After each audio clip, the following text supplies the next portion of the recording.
ఓం నమః పాణిని కాత్యాయన పతంజలిభ్యః శబ్ద విద్యా సంప్రదాయ కర్తృభ్యః పరమ ఋషిభ్యః నమో మహద్భ్యో మునిభ్యో గురుభ్యః ఏనాక్షర సమామ్నాయమధిగమ్య మహేశ్వరాత్ కృత్స్నం వ్యాకరణం ప్రోక్తం తస్మై పాణినయే నమః येन धौता गिरः पुंसाम् विमलैः शब्दवारिभिः तमश्चाज्ञानजं भिन्नम् तस्मै पाणिनये नमः वाक्यकारं वररुचिं भाष्यकारं पतञ्जलिं पाणिनिं सूत्रकारं च प्रणतोऽस्मि मुनित्रयं नमस्कृत्य तदुक्तिः परिभाव्य च वैयाकरणसिद्धान्तकौमुदीयं विरच्यते।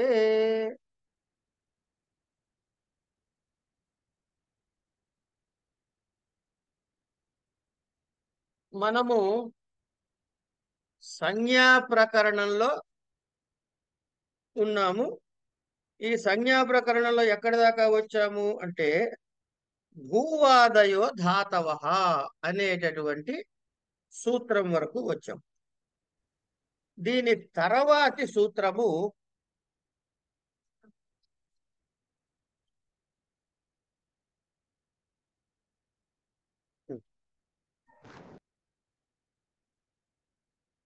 ఓకే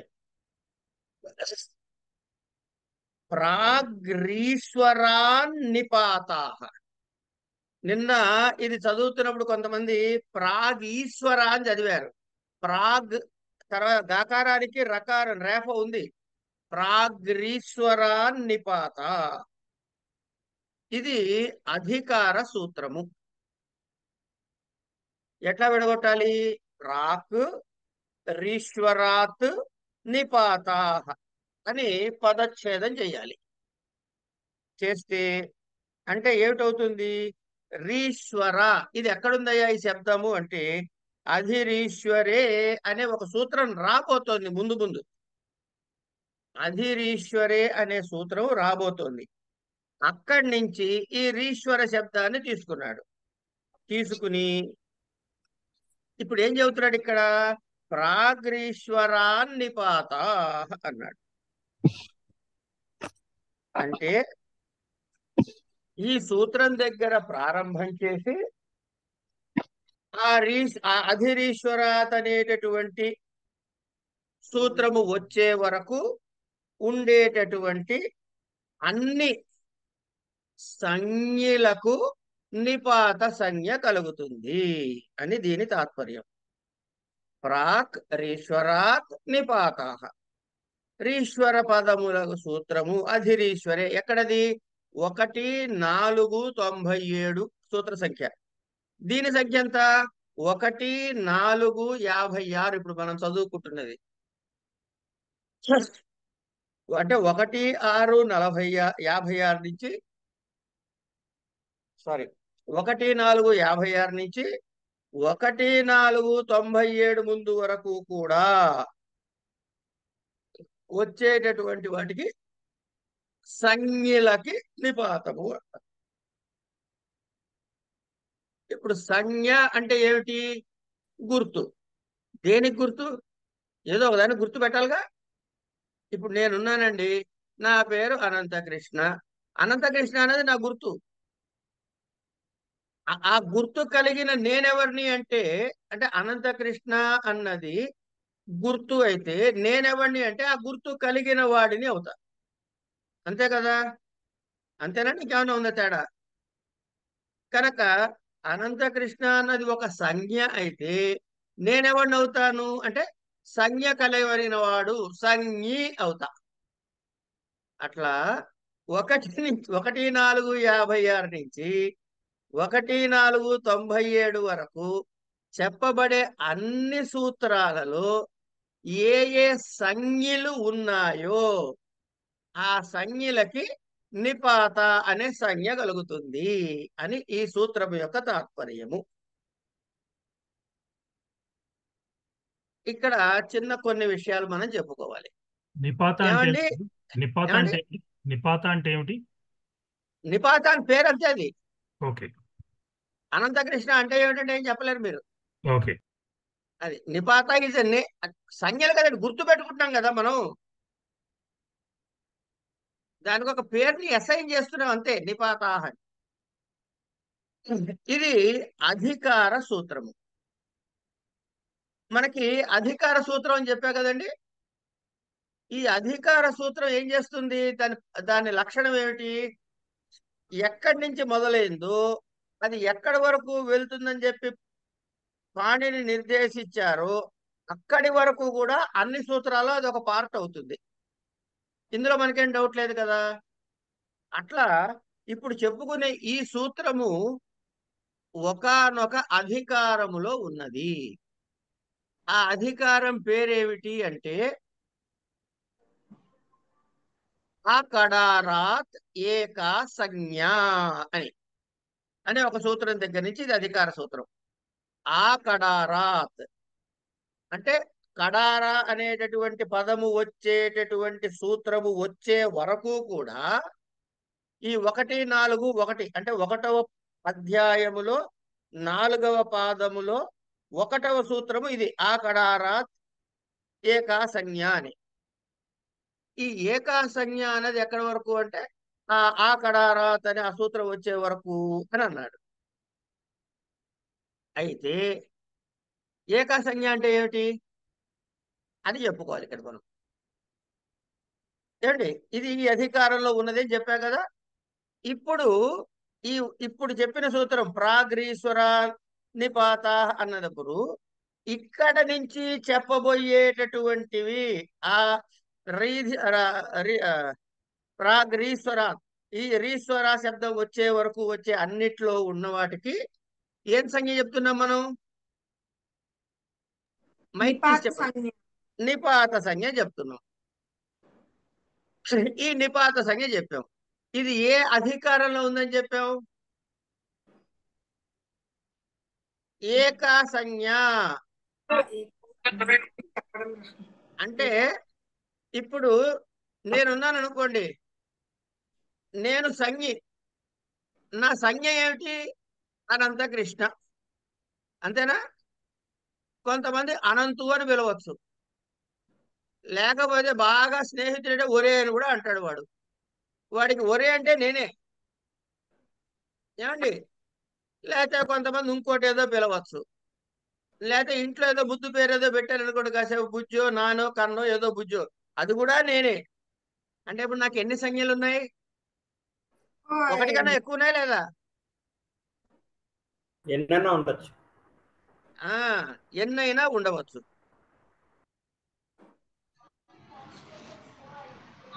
అయితే ఎన్నైనా సంజ్ఞలు ఉండవచ్చు. కానీ ఇప్పుడు మనం చెప్పుకునేది ఏ అధికారంలో ఉన్నాము అనంటే ఆకడారాత్ ఏకా సంజ్ఞ అనే అధికారంలో ఉన్నాం. అంటే ఇప్పుడు ఇక్కడి నుంచి ఆకడారాత్ అనే సూత్రం వచ్చే వరకు, అకడారాత్ అనే సూత్రం వచ్చే వరకు ఎన్ని సంజ్ఞలు ఉండొచ్చు అంటే ఒకటే సంజ్ఞ ఉండాలి. ఇప్పుడు పెట్టుకున్న సంజ్ఞ ఏమిటి? నిపాత. ఇప్పుడు పెట్టుకున్న సంజ్ఞ నిపాత అనే సంజ్ఞ పెట్టుకున్నాము. ఇది గుర్తుపెట్టు. అయిన తర్వాత ఇక్కడ ఇంకొక విషయం ఏంటంటే ఈ అధిరీశ్వరే అని ఉంది కదా. అధిరీశ్వరే అని 2 పదాలు ఉన్నాయి ఇక్కడ. ఇది అయిన తర్వాత అధిరీశ్వరే అన్నారు. అక్కడ ప్రాగ్రీశ్వర నిపాత అనే సంజ్ఞ అది వచ్చే వరకు ఇది ఉందని చెప్పాడు, బాగానే ఉంది. ఇది అయిన తర్వాత దీని తర్వాతి సూత్రం ఏమిటి? ఈ సూత్ర సంఖ్య ఒక్కసారి చూసుకోండి అమ్మా. ఈ ప్రాగీశ్వర నిపాత అన్నది ఎక్కడుంది? 1, 4, 56 సంఖ్య నెంబర్ చూడండి.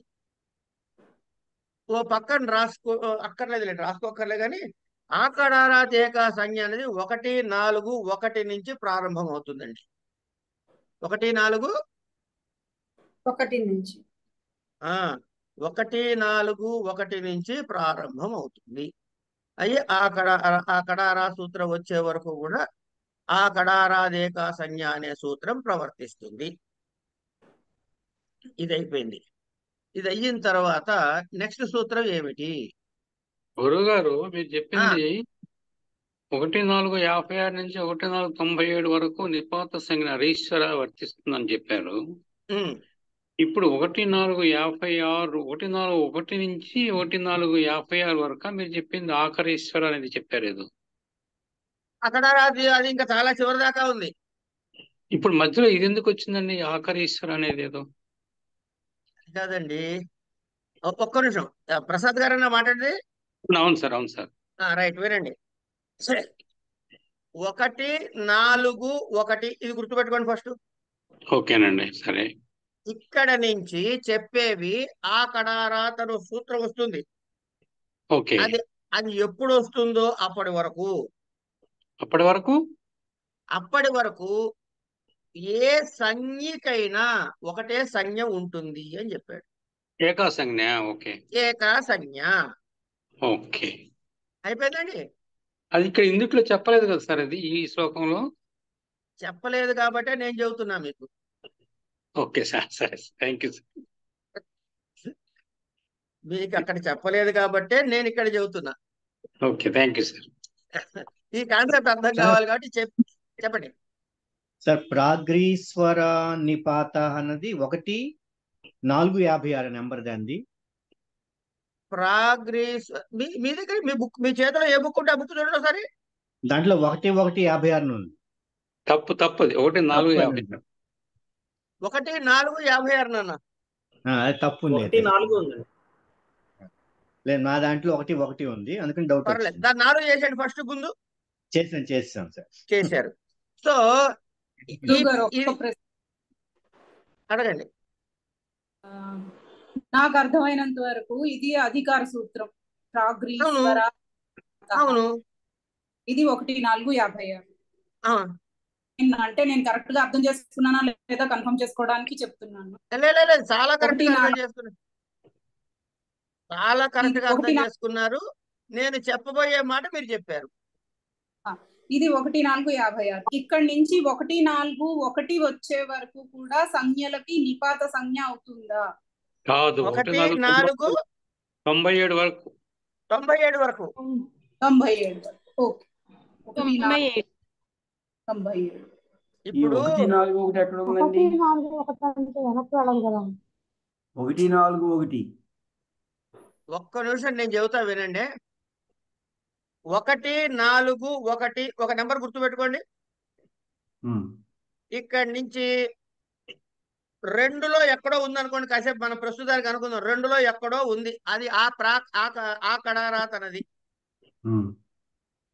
ఓకే, ఉన్నట్లయితే ఇక్కడి వరకు ఉండే వాటికి వచ్చే సూత్రాల్లో సంజ్ఞలు పెడితే ఎన్ని సంజ్ఞలు ఉండొచ్చు ఒక్కొక్కదానికి? ఒకే సంజ్ఞ.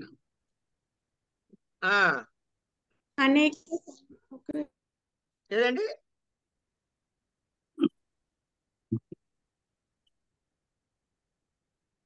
ఏక సంజ్ఞ ఉండదు. ఏక సంజ్ఞ అవుతుంది. అంతవరకు ఏం డౌట్ లేవు కదా మీకు? ఏం లేవు కదండి?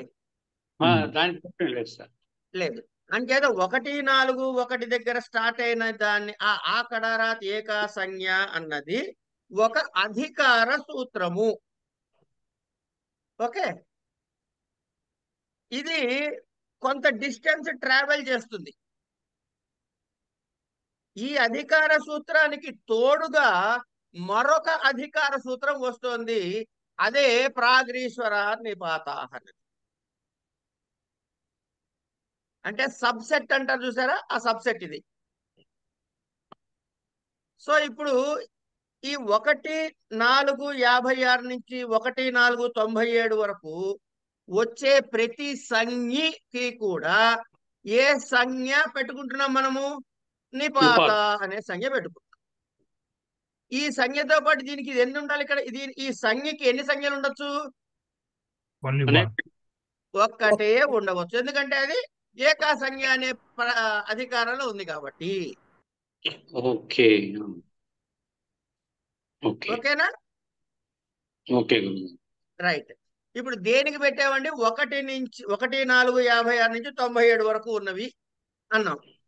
అదే ప్రతి చోట నిపాత అని పెట్టకుండా ఈ మూల నుంచి ఆ మూల తీసుకుని ఇగో ఈ మధ్యలో పెట్టాను అన్నికి నిపాతం తగిలించుకోపో అని ఒక సూత్రం రాసి పారేశాడు. See the brevity. మనం ఇక్కడ చూడాల్సింది ఆ బ్యూటీలో బ్రెవిటీలో ఉంది. దీని తర్వాత సూత్రం ఏమిటి అంటే చాదయో అసత్వే అన్నాడు. అంటే చాదయ మొదలు అసత్వే. చాదయ అంటే ఏమిటి? చాదయ అంటే ఏమిటి తెలియాలిగా మనకి. చా మొదలుగాని చా మొదలుగా కలిగిన. ఇది చూడండి సూత్రం 1:4:57లో చాదయో సత్వే దగ్గర వాటిది ఏమిటది? చ ఆదులు ఏమిటవి? చ వా హ అహ ఏవ ఏవం నూనం శశ్వత్ యుగపత్ భూయస్సు పత్కు పత్కు విత్ ఇట్లా అనేకమైనటువంటి శబ్దాలు ఇందులో ఉన్నాయా లేవా? ఉన్నాయా లేవా అండి? ఇప్పుడు నేను హైలైట్ చేసింది ఏంటి? సుఖం అన్నది కూడా ఉంది కదా ఇందులో. సుఖం అన్నది ఉందా లేదా? వెనకాల మాట్లాడద్దండి దయచేసి. వెనకాల మాట్లాడితే మనకి ఇబ్బంది, మీకే ఇబ్బంది, నాకే ఇబ్బంది లేదు. ఈ సుఖం అన్నది మీకు కనపడింది కదండి? కనపడింది. రైట్. అట్లాగే ఇదేమిటి చూడండి ఒకసారి.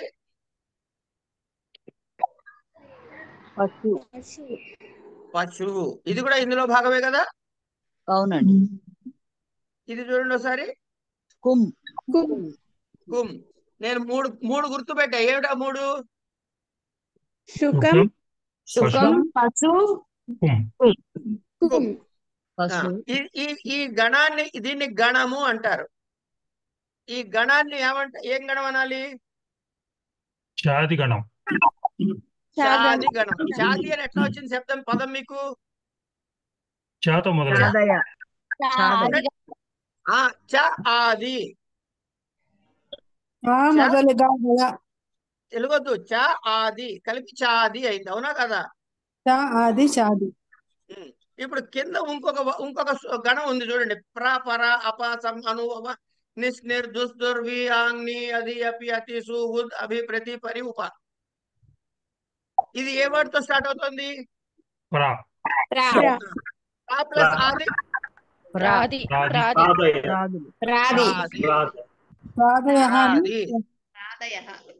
ప్రాదయ. ప్రాతో మొదలైనవి అంతే ప్రాదయ. దాని తర్వాత సూత్రం ఏంటండి? ఉపసర్గాః క్రియాయోగి. చాదయో అసత్వ దగ్గర ఉన్నామమ్మా ఇంకా మనం. అద్రవ్యార్థ ప్రాదయ తథా. కనుక చాదులకి కూడా ఇప్పుడు చాది నెంబర్ ఎంత అండి? 1:4:57. అంటే 1:4:56 నుంచి 1:4:57 మధ్యలో ఉన్న సూత్రమే కదా? ఉందండి. ఉన్న సూత్రం. ఇవి ఏవి దీనికి వేరే అర్థము లేకపోతే అసత్వే అన్నాడు కదా. అసత్వే అంటే ద్రవ్యము కానిది అని అనుకోండి. అద్రవ్యవాచిషు అంటే అద్రవ్యమైనటువంటి వాటికి నిపాత సంజ్ఞ వస్తుంది. ఎందుకు? ఒక్క నిమిషం అండి. మీరు ఇప్పుడు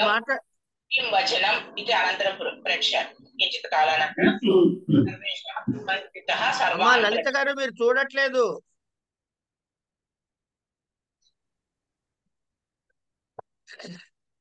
ఏం కాన్సెప్ట్ పోయిందంటే నాకు ఆ ఫ్లో పోయిందంటే నేను మళ్ళీ మర్చిపోతా చెప్పటం. అది ఓకే. ఇక్కడ చాదయ అంటే ఇప్పుడు ఎవరు చూసారు కదా లిస్ట్ అంతా. వీటన్నిటికీ ఏ సంజ్ఞ వస్తుంది? నిపాత సంజ్ఞ అండి. ఎందుకు ముందే చెప్పాడు కదా ప్రాగ్రీశ్వర నిపాత అని. కనుక వీడికి మళ్ళీ ఇది నిపాత అని మనకి చెప్పక్కర్లేదు. నిపాత సంజ్ఞ వచ్చే తీరేస్తుంది ఆటోమేటిక్ గా. చ ఆదయ అసత్వే. ఇక్కడ ఒక క్వాలిఫికేషన్ ఇస్తున్నాడు అసత్వే అని.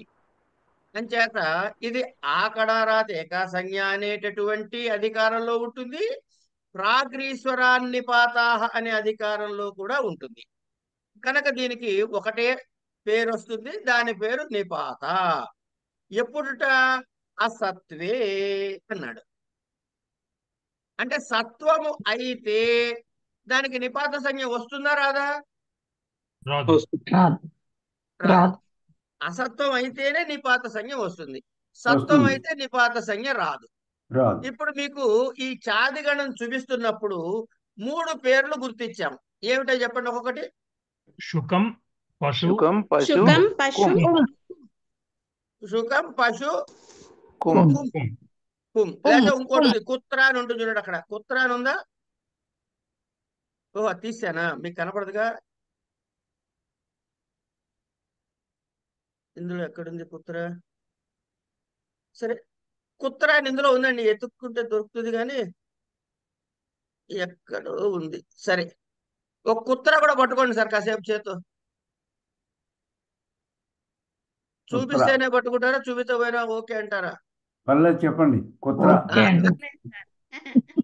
సరే, ఇది అసత్వే అంటే సత్వము కాకపోతే అని.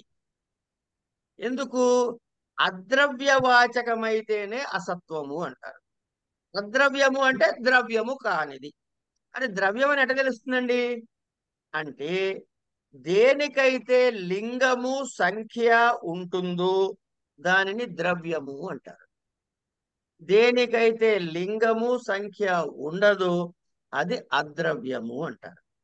అలా ఏదైతే లింగ సంఖ్యములు ఉండటానికి అర్హత లేనివో అలాంటి పదాలు అసత్వము అంటారు. ఎగ్జాంపుల్ కి శుకం అని ఉందనుకోండి, ఇందులో చాదిగణలో ఉన్నది ఒకటి శుకం అనే ఒక పదం తీసుకుందాం. ఇది దీనికి అర్థం ఏమిటాయి అంటే శీఘ్రం అని అర్థం. శుకం అంటే శీఘ్రము అని అర్థం.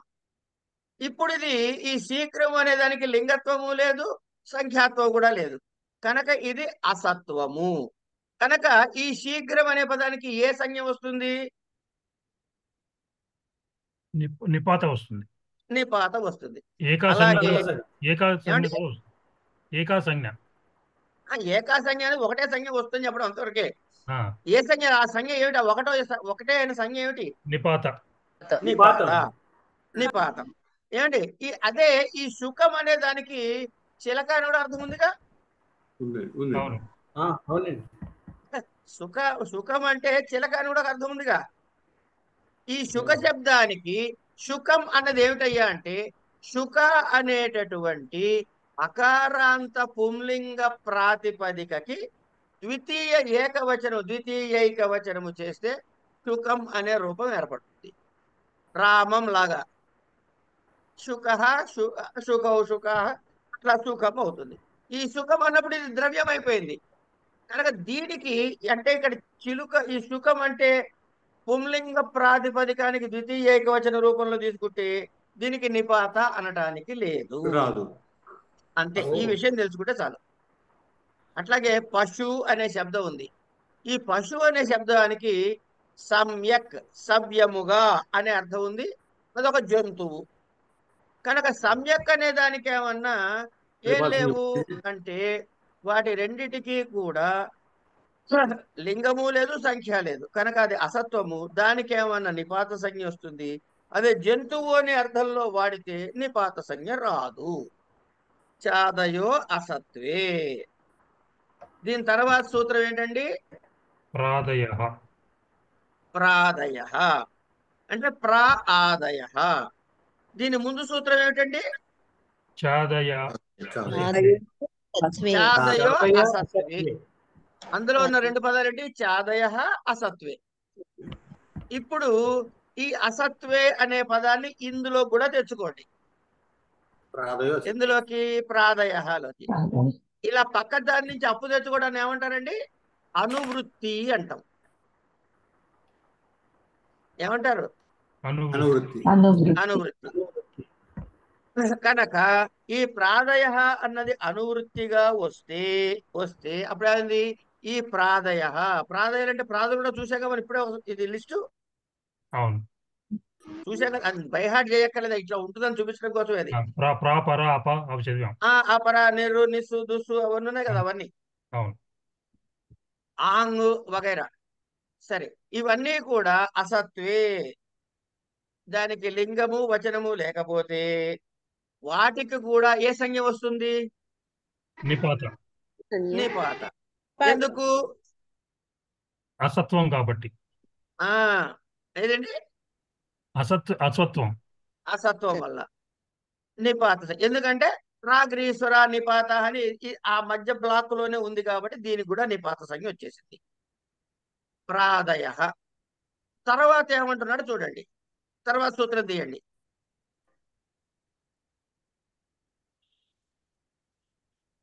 ఉపసర్గ క్రియాయోగే.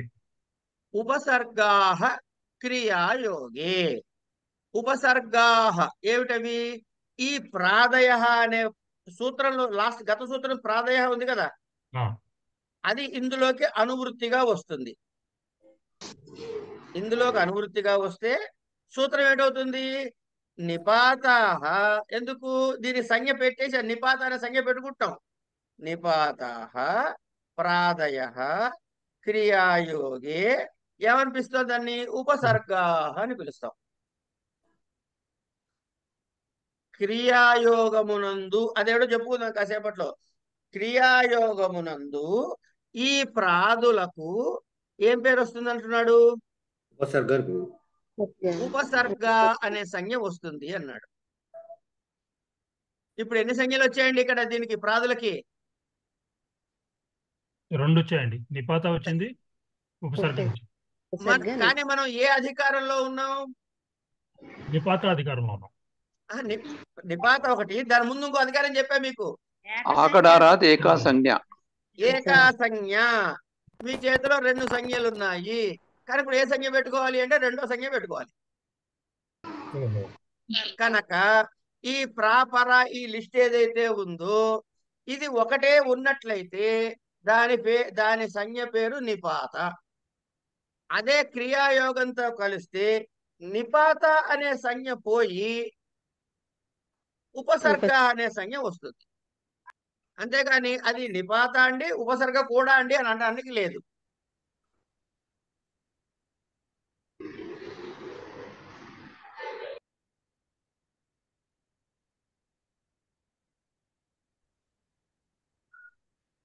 క్రియాయోగంలో ఇలా జరుగుతుంది. క్రియాయోగము అంటే ఏమిటి అంటే అది ధాతువుతో గాని, అది ఏదైనా తింగంతంతో గాని లేదా కృదంతంతో గాని యోగము కలిగినప్పుడు ప్రా పర అప సం అను అవ నిస్ నిర్ దుస్ దుర్ ఇవన్నీ కూడా జిత గెలవబడినవాడు, పరాజిత. అప్పుడు పరాజిత అన్నప్పుడు ఈ పరా అనేది ఏమవుతుంది అంటే జిత అనే దాంతో కలిసింది కాబట్టి దీనికి ఉపసర్గ అంటారే గాని నిపాత అనకూడదు. ప్రాపర అప సం అను అవ నిస్సు నిర్రు దుస్సు దుర్రు వి ఆంగ్ ని అధి అపి అతి సు ఉత్ అభి ప్రతి పరి ఉప. ఈ 22 కూడా ప్రాదులు 22. ఇవి ధాతువుతో కలిసి వచ్చినప్పుడు ముందే ఉంటాయి, వెనక వైపుకి ఉండవు. ఇదొకటి గుర్తుపెట్టుకోండి. కనుక పర అన్నది జితహకి జితహ పర అనకూడదు, పరాజిత అనే వాడాలి.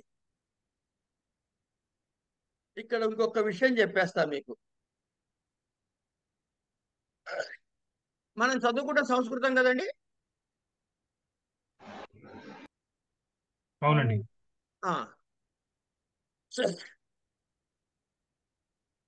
ఆనో భద్ర అని ఏదో ఉంది చూడండి, ఋగ్వేదంలో మొదటి మంత్రం అని చెబుతాడు. ఎవరికైనా తెలుసా? క్రతవో ఎంతు విశ్వత అని. మనకి అన్ని వైపుల నుంచి మంచి జరగాలి, శుభం కలగాలి కోరుకుంటాం కదా. సరే, ఇప్పుడు ఆ కన్ఫ్యూజన్ వద్దు. ఈ ఉపసర్గలు లౌకిక సంస్కృతములో పదముతో కలిసి దానికి ముందే తగిలి ఉండవలెను, ఇది నియమం. అదే వైదిక సంస్కృతంలో ఇవి ఒకే దగ్గర ఉండాలని నియమం లేదు, పక్క పక్క కూడా మధ్యలో కొన్ని పదాలు ఉన్నా కూడా ఇది కలిపి చదువుకోవాల్సిన బాధ్యత మందే. అది ఆ మంత్రంలో మీకు ఒక ఉదాహరణ కనపడుతుంది. సరే, అది ప్రస్తుతానికి అప్రస్తుతము, ముందుకు వెళ్దాం. కనుక ఇప్పుడు ఒక ఉపసర్గ ఒక ప్రాదిగణములో ఉన్నటువంటి ఒక ఎలిమెంట్, ఒక ప్రాదిగణములోని దానికి ఏం పేరు పెట్టుకోవాలి మనం? ఏం సంజ్ఞ కలిగి ఉంటుంది అది? నిపాత. నిపాత సంజ్ఞ. అదే ఒక ఉపసర్గ, అది వెళ్ళి ఒక ధాతువుతో కానీ కలిస్తే ఉపసర్గ అని. అప్పుడు నిపాత సంజ్ఞ ఉంటుందా? ఉండదు. ఉండదు, ఉండదు. ఇది గుర్తు పెట్టుకుందాం. ఇది అయిన తర్వాత దాని తర్వాత సూత్రం చదవండి. గతిశ్చ. గతిశ్చ. ఇక్కడ చకారం ఒకటి వాడాడు, గుర్తుపెట్టుకోండి. ఏమండి? గతిశ్చ అన్నాడా లేదా? ఇది కూడా అనువృత్తిలోకి వస్తుంది. ప్రాదయ క్రియాయోగే గతిశ్చ. ప్రాదయ క్రియాయోగే గతిశ్చ. గతి అనే సంజ్ఞ కూడా కలిగి ఉంటుందని చకారం పెట్టడం ద్వారా ఏకా సంజ్ఞ అని చెప్పాడు కదా, దానికి కొంచెం ఎక్సెప్షనల్ కేసు ఇది. ఎందుకంటే చ అని వాడాడు కాబట్టి ఉపసర్గ సంజ్ఞ ఉంటుంది, గతి సంజ్ఞ కూడా ఉంటుంది.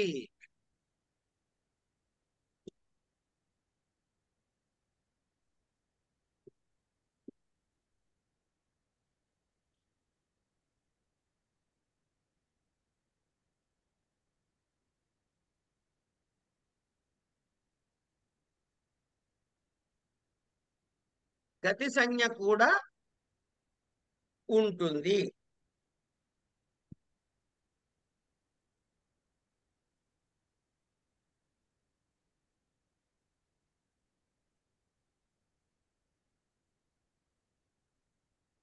ఇందులో నిపాత ఉండదు. ఏమండి? నిపాత ఉండదు, నిపాత ఉండదండి. అవును.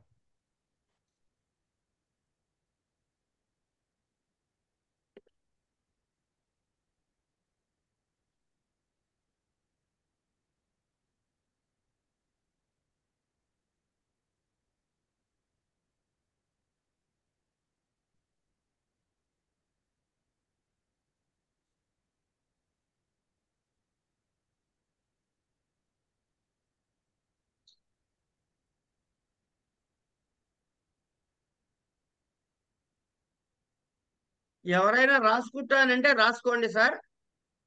ఆకడారాత్ ఏకా సంజ్ఞ అనేటటువంటిది 1-4-1 దగ్గర ప్రారంభమయ్యి 2-2-38 వరకు వర్తిస్తుంది.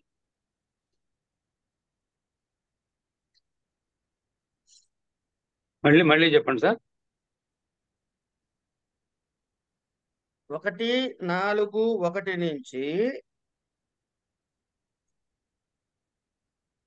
2-2-38 వరకు.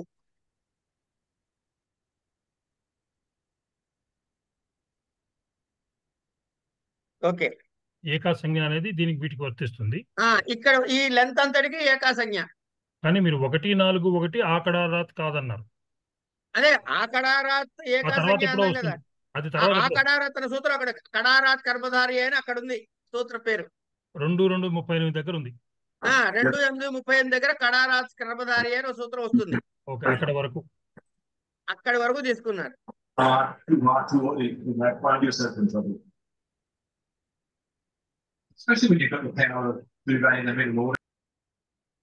ఏకా సంజ్ఞ అనేది 1-4-1 దగ్గర ప్రారంభం అవుతుంది. అంతే. ప్రారంభమయ్యి 2-2-38 దగ్గర ఆకడారాత్ దగ్గర ఎండ్ అవుతుంది. అంతే. కరెక్ట్. ఈ మధ్యలో ఇంటర్మీడియట్ గా వచ్చిన ఒక సంజ్ఞ ఏమిటి అంటే నిపాత సంజ్ఞ. అది ఎక్కడి నుంచి 1-4 వాటెవర్ 56 ఏదో చెప్పాక 57 97 98 చెప్పాక 97 వాట్ 97. ఎవర్ ఆ నెంబర్ వరకు ఈ మధ్యలో ఉన్న దానికి అన్నిటికీ ఏకా సంజ్ఞ ఉంటుంది, నిపాత ప్లస్ నిపాత అనే సంజ్ఞ నిపాత. వస్తూ ఉంటుంది. ఎక్సెప్షన్ ఉపసర్గ వచ్చినప్పుడు. ఉపసర్గ విషయంలో ఏమైంది, గతిష్ట అన్నాడు కానీ చకారం చెప్పాడు కాబట్టి అదియును ఇదియును వచ్చును.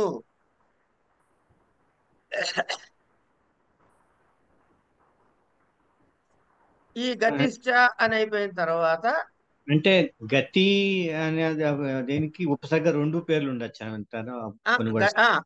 ఆ ప్రాదులకి ఆ ప్రాదులు నిపాతలైనటువంటి ఆ ప్రాదులకి ఒకవేళ క్రియాయోగము కలిగినట్లయితే దానికి నిపాత అనే సంజ్ఞ పోయి ఉపసర్గ అనే సంజ్ఞ వస్తుంది. దానికి గతిష్ట అనే గతి అనే సంజ్ఞ కూడా వస్తుంది. అంటే అన్ని ఉపసర్గలకి అండి. అంతే అండి. గతిష్ట తర్వాత నెక్స్ట్ నవేతి విభాష. ఏమండి ఈ సూత్రం మీకు చెప్పాలా?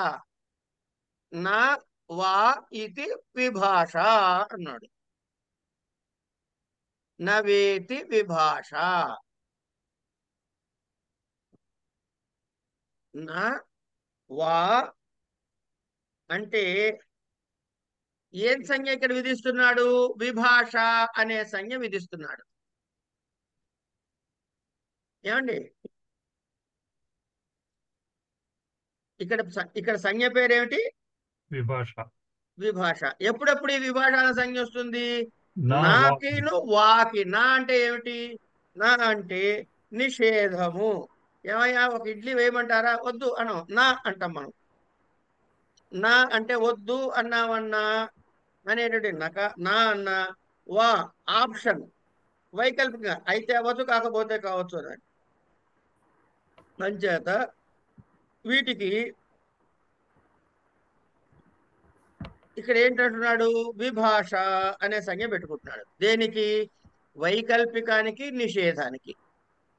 అంటే వైకల్పికముగా నిషేధము చేసేటటువంటి ఏదైనా సూత్రానికి ఒక రూల్కి ఏదో చెప్తున్నాడు, వైకల్పికముగా కానీ నిషేధంగా చెప్తున్నాడు, నా గాని వా గాని వాడవచ్చు. అంచేత ఎక్కడైనా వైకల్పిక ప్రాప్తి ఉన్నా నిషేధ ప్రాప్తి ఉన్నా వాటికి ఏమి సంజ్ఞ వస్తుంది? విభాష అంటాడు. ఈ విభాష అనే సంజ్ఞతో దాన్ని గుర్తిస్తాడు. ఈ విభాషలు చాలా రకాలు ఉన్నాయండి. ఈ నవేతి విభాష ఉంది కదా, ఇతి అనే శబ్దానికి ఏంటంటే ఈ నా వా శబ్దాలని నేతి వేతి అనేటటువంటి విధంగా చెప్తారు. ఇవి ఎన్ని రకాలంటే ప్రాప్త విభాష, అప్రాప్త విభాష, ప్రాప్తాప్రాప్త విభాష, అంటే ఉభయత్ర విభాష అని. ఈ విభాషలు 3 రకాలు అన్నాడు. ఏమేటవి? ప్రాప్త విభాష, అప్రాప్త విభాష, ప్రాప్తాప్రాప్త విభాష అని 3 రకాలుగా చెప్పాడు. ఎక్కడొస్తాయి, ఏమిటి వస్తాయి అనేది వేరే వివరం. ఇప్పుడు వా పదాంతస్య ఝయో హ్యోన్యతరస్యాం హృక్రోరన్యతరస్యాం అని 3 సూత్రాలు ఉన్నాయి. ఆ 3 సూత్రాలు ఈ వా పదాంతస్య అన్నది ప్రాప్త విభాషకని, అట్లాగే ఝయోహోన్యతరస్యాం అన్నది అప్రాప్త విభాషకని, హృక్రోరన్యతరస్యాం అన్నది ప్రాప్తాప్రాప్త విభాషకని 3 ఉదాహరణలుగా చెబుతారు. వీటిలో ఏ ఏ సందర్భములో నిషేధము మాత్రం విధించినో, అంటే ఏ పక్షములో నిషేధమును మాత్రమును విధిస్తే అది ప్రాప్త విభాషలో గాని ప్రాప్త విభాషలో గాని విధానం అవుతుంది. కనుక ఈ ప్రాప్త విభాష, అప్రాప్త విభాష, ప్రాప్తాప్రాప్త విభాష అన్నది కొంచెం వివరంగా మనం కొంచెం ముందుకెళ్ళిన తర్వాత మళ్ళీ వెనక్కి వచ్చి చదువుకుందాం. ప్రస్తుతానికి మాత్రం విభాషకి 3 రకాలు. ఏమిటవి? ప్రాప్త విభాష, అప్రాప్త, ప్రాప్త విభాష, ప్రాప్తాప్రాప్త. ప్రాప్త ప్రాప్త విభాష అని 3 రకాలుగా ఉన్నాయని గుర్తుపెట్టుకుందాం. ప్రస్తుతానికి ఇది చాలు. ఇవి కొంచెం ముందుకు వెళ్ళిన తర్వాత మళ్ళీ కొంచెం లోతుకు వెళ్ళిన తర్వాత మళ్ళీ వెనక్కి వచ్చి కావాలంటే ఆ సందర్భాన్ని బట్టి ఆ సూత్రం దగ్గర ప్రతి సూత్రం దగ్గర వివరంగా చెప్పుకోవచ్చు. ఇవన్నీ మనకు ఉంటే సిలబస్ లో. ఇక్కడ వికల్పం అంటే ఏంటండి? ఆప్షన్ అండి. ఆప్షన్. ఓకే. ఆప్షన్. ఓకే. వికల్పము అంటే ఆప్షన్. చాయిస్. నవేతి విభాష. తర్వాత నెక్స్ట్ ఇదేంటి? స్వం రూపం శబ్దస్య శబ్ద సంజ్ఞా అన్నాడు. నెక్స్ట్ సూత్రం స్వం రూపం శబ్దస్య శబ్ద సంజ్ఞా. స్వం రూపం శబ్దస్య అశబ్ద సంజ్ఞా. శబ్దస్య స్వం రూపం సంజ్ఞి శబ్దశాస్త్రే యా సంజ్ఞా తాం వినా అని దానికి కౌముదీకారుడు రాసినటువంటి వృత్తి. శబ్దస్య స్వం రూపం సంజ్ఞి శబ్దశాస్త్రే యా సంజ్ఞా తాం వినా అంటే ఏమిటి?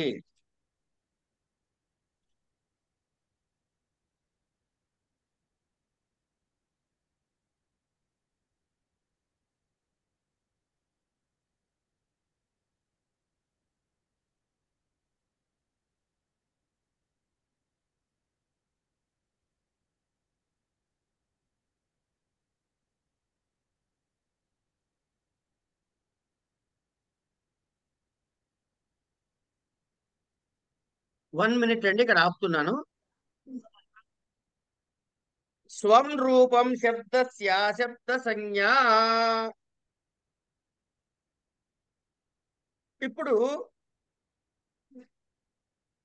అగ్ని దహిస్తుంది అన్నాం అనుకోండి. ఏంటి దాని తాత్పర్యం? అగ్ని అనే పదము శబ్దము దహించదు. అగ్ని అని దేనిని సూచిస్తుందో ఒక పదార్థము అది దహిస్తుంది. అంతే కదండి మనం మాట్లాడుకునే భాషలో. అంచేత అక్కడ అగ్ని బదులు నేనేమనొచ్చు? వహ్ని దహతి అనొచ్చు. ఇంకా అగ్నికి ఇంకే ఏ పేర్లు ఉన్నాయో అవన్నీ వాడుకోవచ్చు నేను. ఎందుకంటే ఇక్కడ శబ్దము కన్నా కూడా ఆ శబ్దముతో సూచించబడినటువంటి అర్థం ఏదైతే ఉందో ఆ పదార్థాన్ని రెఫరెన్స్ చేస్తున్నాం మనం. ఇది గుర్తుపెట్టుకోండి. అయితే వ్యాకరణ శాస్త్రంలో ఇలా అర్థానికి కాదు ప్రాముఖ్యత, శబ్దానికే ప్రాముఖ్యత అని చెబుతున్నది ఈ సూత్రం. ఎట్లా అంటే ఏదైతే శబ్దము చెప్పబడిందో ఆ వరసలోనే, ఆనుపూర్వి అంటే లైన్ కాంటెక్స్ట్ అండి, ఆ వరసలోనే అర్థం చెప్పుకోవాలి. అంచేత ఇప్పుడు మీకు 2 ఉదాహరణలు చెప్పా. అగ్ని దహతి, అగ్ని దహిస్తుంది అనే బదులు వన్ని దహిస్తుంది కూడా అనొచ్చు. ఎందుకంటే అర్థ ప్రధానమైనది మనం మాట్లాడే భాష. కానీ ఇక్కడ ఎక్కడంటున్నాడు? శాస్త్రమునందు, శబ్దశాస్త్రమునందు. శబ్దశాస్త్రం అంటే వ్యాకరణ శాస్త్రమునందు ఏమిటి ప్రధానము అంటే దాని యొక్క శబ్దమే ప్రధానము. ఉదాహరణకి అగ్నేర్ఢక్ అనే ఒక సూత్రం ఉంది. అంటే అగ్ని శబ్దానికి ఢక్ అనే ప్రత్యయం వస్తుంది అని. ఈ ప్రత్యయం ఏమిటి, దీని ఎఫెక్ట్ ఏమిటి కాదు మనం తెలుసుకోవాల్సింది. అగ్ని అనేటటువంటి శబ్దానికి ఆ సందర్భంలో ఏమిటి వస్తుంది? ఢక్ అనే ప్రత్యయం వస్తుంది.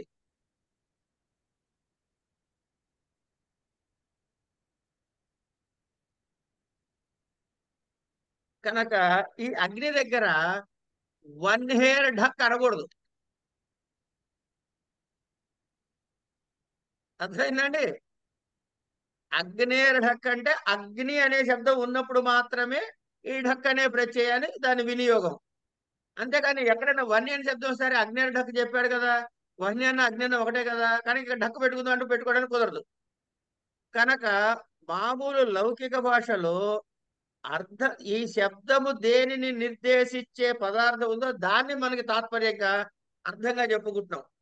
కానీ శబ్దశాస్త్రంలో మాత్రము ఆ శబ్దానికే ప్రాధాన్యత. దానిని బట్టే ఆ ప్రక్రియ ఏది చెప్పబడిందో అది చెయ్యాలి. అది మించి వేరే చెయ్యటానికి లేదు.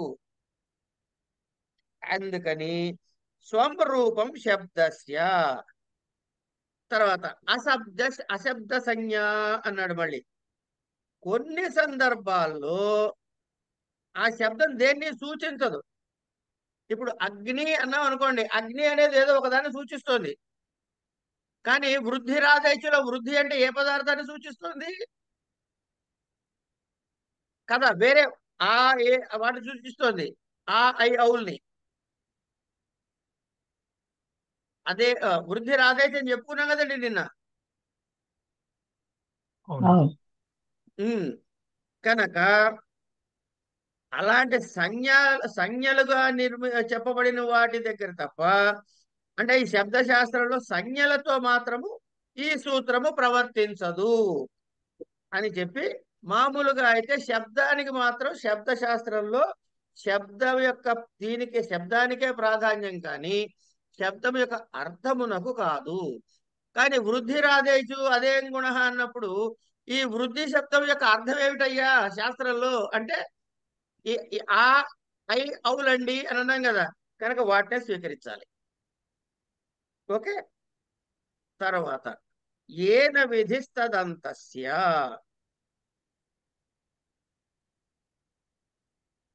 ఏన విధిస్తదంతస్య. గురువు గారు, దీని అర్థం అంటే ఏ శబ్దానికి ఆ శబ్దమే సంజ్ఞ అని అన్నారు. ఏదైతే అంతే కదా. అగ్ని అంటే అగ్ని అనేది సంజ్ఞ, అంతేగాని దాని పర్యాయ పదములైన వన్ని అంగారహ ఇవన్నీ పనికిరావు. ఏన విధిస్తదంతస్య దేనికి స్వం రూపం అన్నది అనువృత్తిగా వస్తాయి. అంటే అర్థం ఏమిటి ఇక్కడ? ఏదైతే విధి నిర్దిష్టముగా చెప్పబడిందో ఆ విశేషణమైన నిర్దిష్టమైన విధి ఎక్కడ వస్తుంది అంటే దాని అంతమునందు వస్తుంది. అతో దీర్ఘో యయి అని సూత్రం ఇచ్చాడు. ఏమొస్తుందండి దాని అంతంలో? ఎక్కడ చేయాలి ఈ పని? ఏదైతే నిర్దిష్టంగా చెప్పబడిందో దాని అంతంలో వస్తుంది. ఏమొస్తుంది అంతంలో? అదే ఒకటి చెప్తున్నా. ఏన విధిస్తదంతస్య విశేషణం తదంతస్య సంజ్ఞా స్యాత్ స్వస్య చ రూపస్య. ఇందులో సమాస ప్రత్యయ విధౌ ప్రతిషేధ అనేటటువంటి ఒక వార్తికము, ఉగిద్వర్ణ గ్రహణ వర్జం అనేటటువంటి ఒక వార్తికము, రెండు వార్తికములు ఇందులో ఉన్నాయి. ఏన విధిస్తదంతస్య అనే దానిలో అనే సూత్రములో రెండు వార్తికములు కూడా ఉన్నాయి. ఏన విధిస్తదంతస్య అంటే ఏమిటి? స్వం రూపం అనేది ముందు నుంచి వచ్చింది కదా, ఈ స్వం అనే పదాన్ని అనువర్తంగా తీసుకోవాలి. అంటే అది స్వస్య అని షష్ట్యంతంగా విపరిమాణం చెందుతుంది. ఏన విధి తదంతస్య అని చెప్పి షష్ఠిలో చెప్పారు అక్కడ. తదంతస్య స్వస్య ఏది అంటే ఏదైతే తృతీయ విభక్తి కరణార్థంతో చెప్పబడిన విశేషణం ఉందో విధీయతే ఇది విధి కదా, అంచేత అది విధించబడుతుంది. ఎట్లాగంటే ఉదాహరణ చూస్తే మనకు క్లియర్ గా తెలుస్తుందండి. ఇది సమాస విధి, ప్రత్యయ విధి, ఇట్లా విధులు మనకి చెప్తారు. ఈ చెప్పిన విధుల ఆధారంగా మనం ఏది నిర్దిష్టమైన విధి ఉందో ఆ విధిని ఆధారంగా చేసుకుని మనం దాన్ని చెప్పాలి. అంటే విశేషణము తదంత శబ్దమునకు తనకును బోధకం అవుతుంది. ఏన విధిస్తదంతస్య. అట్లాగే అంటే ఏంటి? ఏన అనే పదంతో విశేషణము అనే అర్థం తెలుస్తుంది. ఏన అన్నది దేనికి, ఏన అంటే ఏంటి విభక్తిలో ఉంది? తృతీయ విభక్తిలో ఉంది. తృతీయ విభక్తి దేనికి వస్తుంది? కరణార్థక తృతీయాంతము. అంటే కరణము అంటే నియతముగా కలన వ్యాపారం అవుతుంది. ఇది అట్లా కనుక వ్యాపారం ఇతర వ్యావృత్తికరణ రూపము కనుక విశేషణమను అర్థము లభించినది. అనువృత్తమగు స్వశబ్దము వలన స్వస్యచ రూపస్య అని లభించినది. ఉదాహరణకి ఏ రచ్ అనే ఒక సూత్రములో ఇకారము విశేషణము, ధాతువు విశేష్యము కనుక ఇకారము ఇకారాంతమగు ధాతువును, ఇకార రూపమైన ధాతువును కూడా బోధించును. చీ ధాతువు కంటెను, ఈ ఇండ్ అనే ధాతువు కంటెను అచ్చు ప్రత్యయము సిద్ధమగును. చయః అయః వరుసగా ఉదాహరణములు. ఇది కొంచెము కష్టముగా ఉన్న సూత్రము. దీనిని మనము రేపు చదువుకొందుము. ఎందుకంటే దీన్ని సింప్లిఫై చేయాలి. సింప్లిఫై చేసి చెప్తే గానీ మీకు అది క్లియర్ గా అర్థం కాదు. కనుక ఈ సూత్రాన్ని ఆపుదామండి. ఇక్కడ ఆపి రేపు చదువుకుందాం మిగతా సూత్రాన్ని. ఓకేనండి? Okay sir. ఈ ఒక్క సూత్రం దగ్గర ఆగుదాం. దాని తర్వాత 2-3 సూత్రాలు టకటక అయిపోతాయి, పెద్ద ప్రాబ్లం కాదు. ఇవాళ శ్యామల గారు మనకి పాఠం చెప్తారు కదా.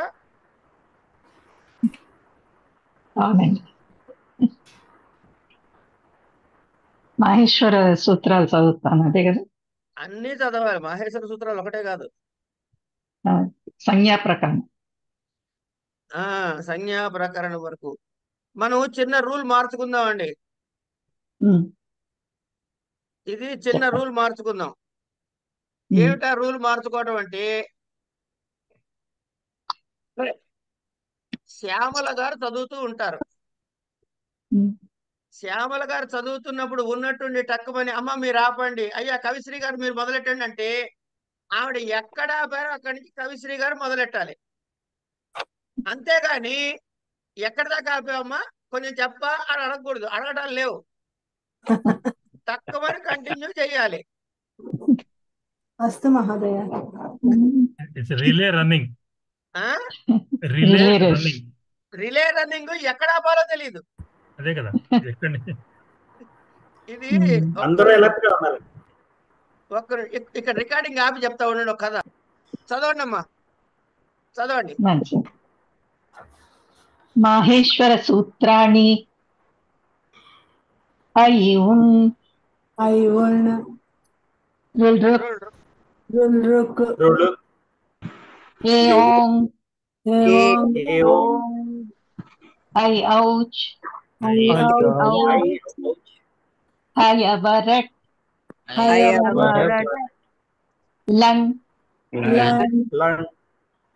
న్యమగణనం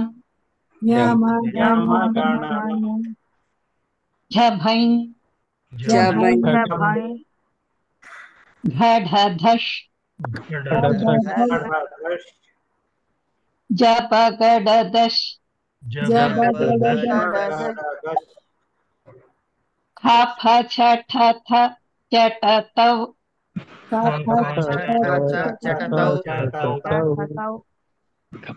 కపై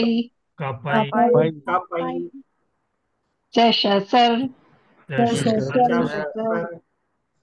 హల్ इति माहेश्वराणि सूत्राण्यनादि संज्ञार्थानि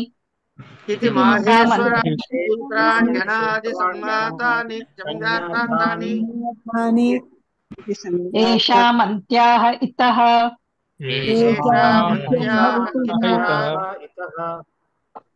लन् सूत्रे अकारश्च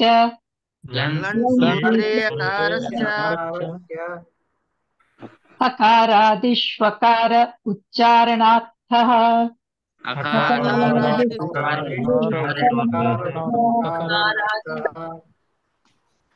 संज्ञा प्रकरणं हलन्त्यं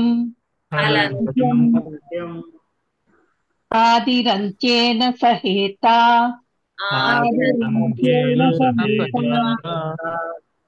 ఉపదేశే జనునాసిక ఉపదేశే జనునాసికచిత్ కాలో హ్రస్వదీర్ఘప్లుతః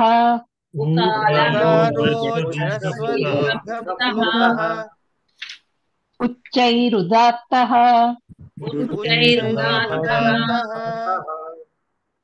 నీచైరనుదాత్తః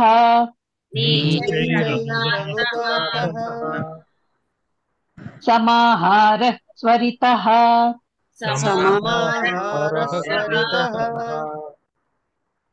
తస్యాదిత ఉదాత్తమర్థహ్రస్వం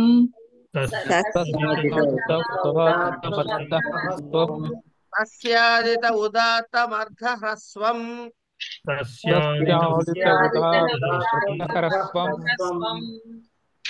ముఖనాసికా వచనోనునాసికః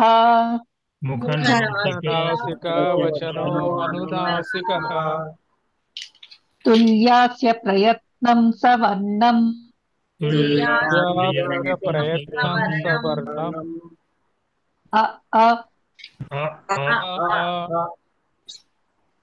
పూర్వత్రాసిద్ధం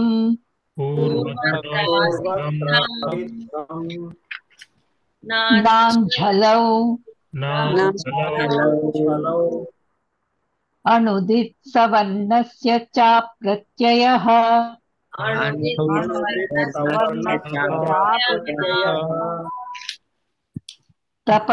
తపరస్తత్కాలస్య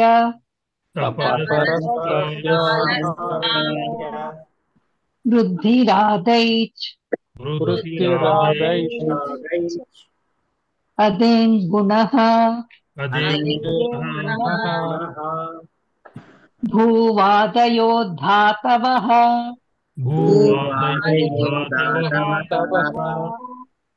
ప్రాగ్లీశ్వరాన్నిపాతాః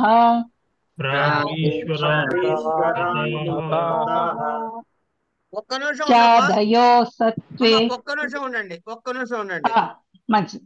బాబు వాసు హైదరాబాద్ జీడిమెట్ల మహోదయ ఎక్కడ దాకా ఇప్పుడు చదువుతున్నారు ఆవిడ? రాగీశ్వరాని పాతాః దాని 2 ముందు నుంచి చదవండి. వృద్ధిరాదైచ్ అదే పునః భూవాదయో ధాతవః. ఆగు అందుకే ఆపా. భూవాదయో ధాతవః ధాకి వస్తుంది. ఓకే మహోదయ. అస్తు అర్థమవడం కదా అను. భూవాదయో ధాతవః. భూవాదయో ఒత్తుతాను. భూవాదయో వినపడుతుందా? భూ అని వినపడుతుందా? భూ అని వినపడుతుందా? భూ ఒత్తు భా మా ప్రాణం భూవాదయో ధాతవః. మళ్ళీ దాతవః అంటాడు. నీ మనసులో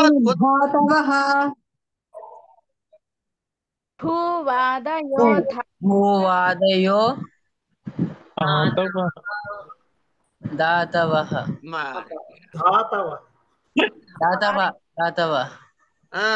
ఇది కరెక్ట్ గా ప్రాక్టీస్ చేసి చెప్పండి. అమ్మ ముందుకెళ్ళండి తల్లి మీరు. చాదయో సత్వే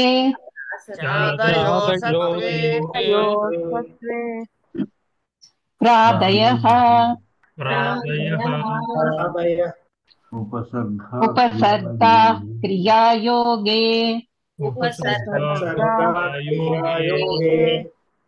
గతిశ్చ న వేతి విభాషా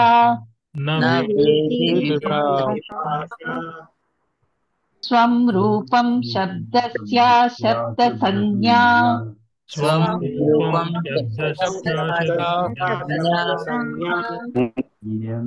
ఏన విధిస్తదంతస్య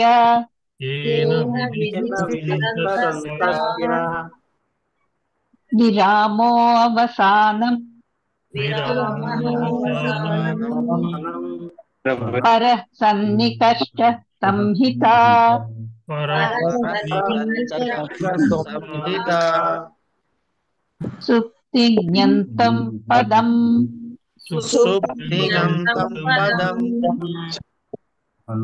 హలోనంతరా సంయోగః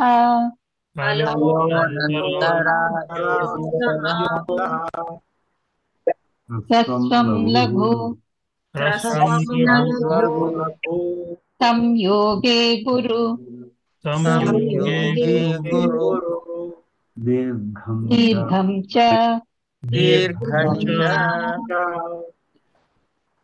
ఈ పరిభాషా ప్రకరణం కూడా చదవాలండి.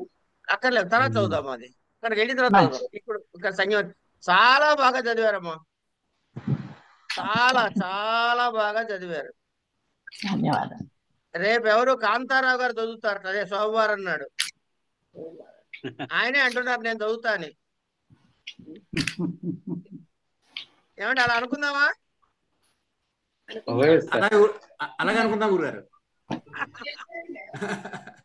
కాంతారావు గారు మధ్యలో ఎక్కడైనా బ్రేక్ వస్తే బాబు వాసు ఇప్పుడు అనవయ్యా నువ్వు ఒకసారి ఒకసారి అను. ఇగో నేను కాదు నిన్ను పరీక్షించేది, ఇక్కడ ఎవరైనా సరే నువ్వు సరిగ్గా చెప్పేవని వరకు అంటూనే ఉండాలి, గుర్తు పెట్టుకో. భూవాదయో దాతవ భూవాదయో దాతవ భూవాదయో దాతవ దాతవః కాదయ్యా,